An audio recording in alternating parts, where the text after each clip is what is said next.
Good morning students. आज हम पर्यावरण की आपकी ये वर्कशीट भूगोल की पढ़ेंगे। वायुमंडल के बारे में आज हम पढ़ेंगे।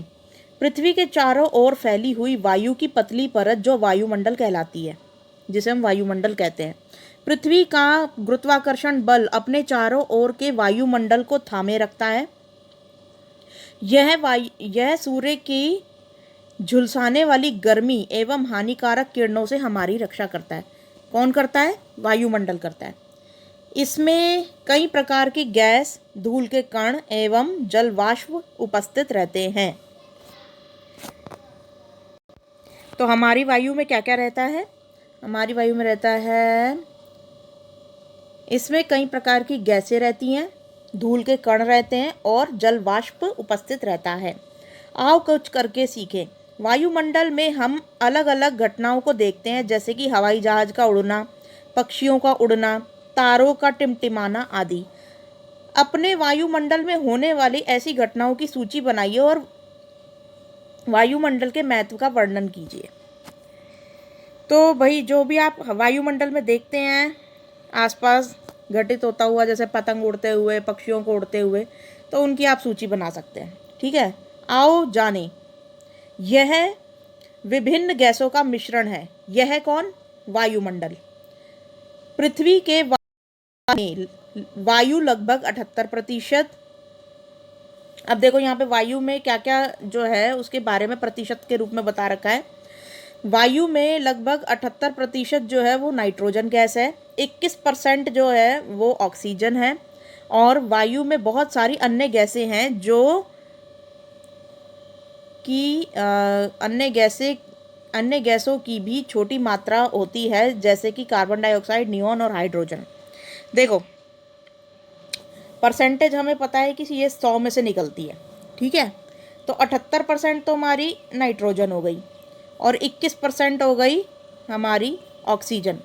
तो ये हो गया इक्वल टू 9, 8 और 1 9 और 7 और 2 9, 99% तो हमारी 21% ये जो ऑक्सीजन और नाइट्रोजन ही ले जाती है। अब जो बचा लास्ट का 1%, क्योंकि 100 में से 99 घटाएंगे तो 1% वायु बच गई।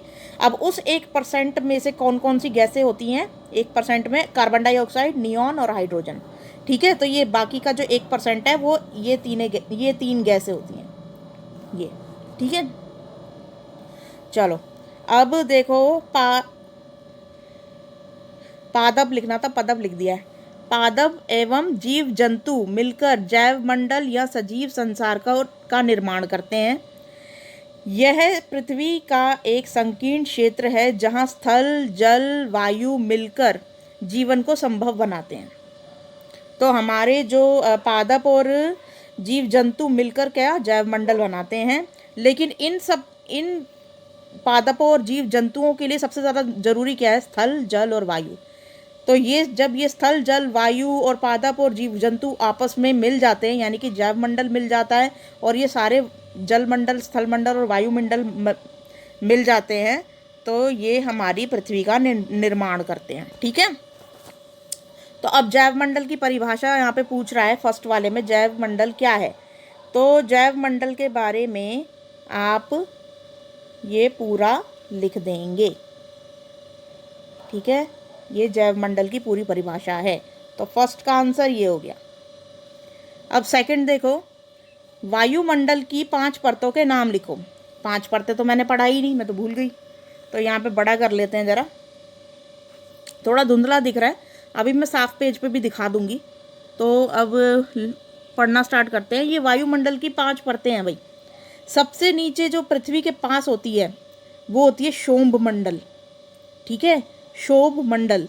फिर है उससे ऊपर होती है समताप मंडल, उससे ऊपर होता है मध्य मंडल, उससे ऊपर होता है ताप मंडल, और उससे जो ऊपर होता है वो बाह्य मंडल होता है।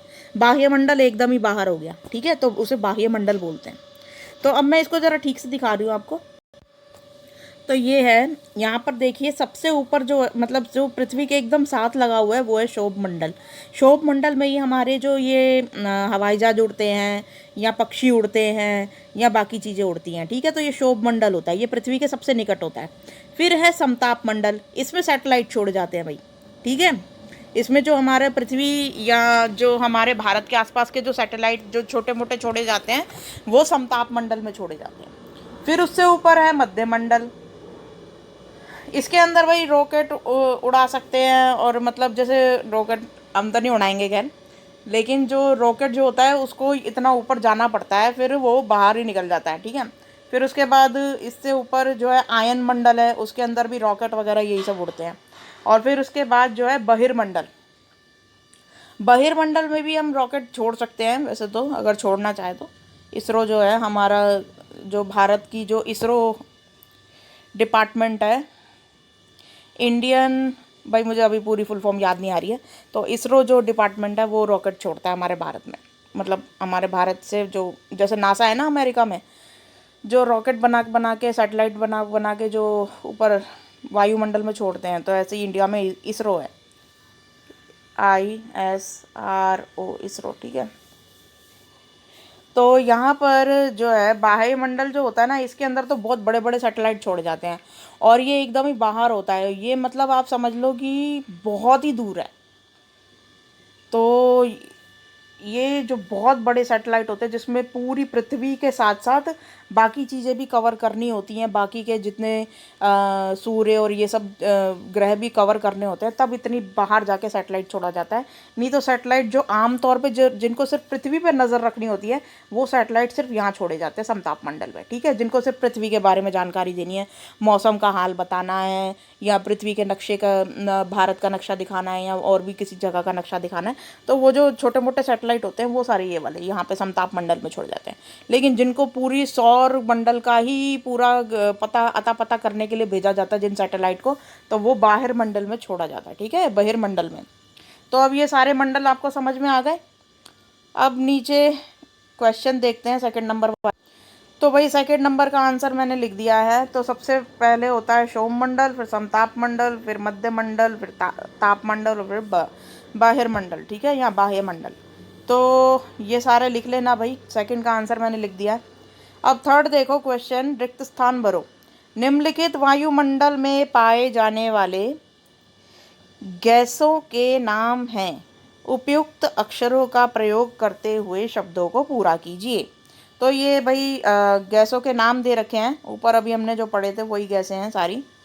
तो मैं थोड़ा सा नीचे कर लेती हूँ ये, ताकि मैं इसको बता सकूँ। तो हमारी फर्स्ट गैस कौन सी है? ये नाइट्रोजन। इस पर आप 1 लिख लीजिए, ये वाले, ठीक है। सेकंड गैस है वो है ऑक्सीजन, इस पर 2 लिख लीजिए, ये मतलब सेकंड वाले में आएगा। ओहो, हाँ, यहाँ पे ये सेकंड वाली में आ जाएगा, ठीक है, ये यहाँ पर इसके अंदर, ठीक है। अब थर्ड पे लिखना है, मैं मिटा रही हूँ, ये कार्बन डाइऑक्साइड, ये थर्ड वाले में आएगा इसमें, ठीक है। इसको पूरा कर लेना, फिल कर लेना, ये ऊपर से स्पेलिंग देख लो। अच्छा, फोर्थ वाले में आएगा नियॉन, जस्ट कार्बन डाइऑक्साइड के साथ ही लिखी हुई है नियॉन, ये फोर्थ वाले में आ जाएगा इसमें। और हाइड्रोजन जो है ये लास्ट वाला, ये आ जाएगा फिफ्थ में। तो ये सारे वर्ड्स मैंने दिखा दिए, इनको पूरा कर लेना, ठीक है। ये छोटे एक एक दो दो अक्षर इसमें से निकाले हुए हैं, तो वो ऊपर मैंने दिखा दिए हैं, उनमें से देख लेना और इसको कंप्लीट कर लेना। तो आई होप ये आज की वर्कशीट आपको समझ में आई होगी, वायुमंडल के बारे में कुछ पता चला होगा भाई। Thank you.